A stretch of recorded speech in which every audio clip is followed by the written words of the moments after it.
Jagoro mungirore migao mar somo Belio Kipsang okoni arita ojeu sikunde duto e pacho ka kuma jopuonjre ochako ayanga penjgi mar klas 12 higane koloso Mombasa bang' yuoro chenro mar yawo container moting'o kalatese mag penj.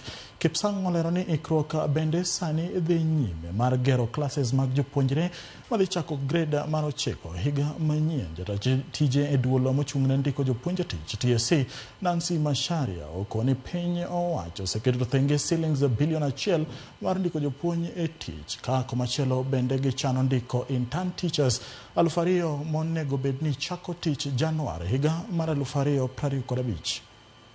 Now finalized the implementation of CBC in PP1, PP2. We have finished in primary school. This year in January we shall be going to the final class in junior school. That is grade 9.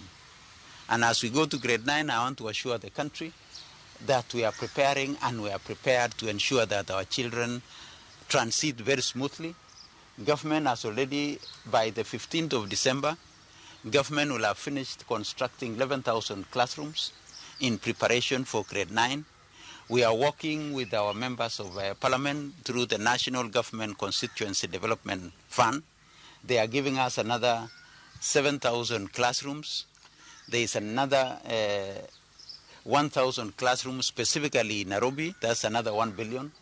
So we look forward by January to have done almost 17,000, 18,000 classrooms, which will be able to accommodate our children. I am urging all teachers who qualify for the positions that we shall be advertising to please apply.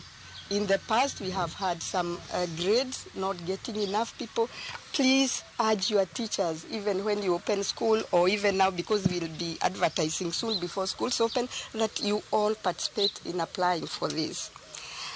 Additionally, I wish to assure the public that following a recent advertisement, the Commission will complete the exercise of recruiting 2,000 teacher interns who will be expected to report to schools in January 2025.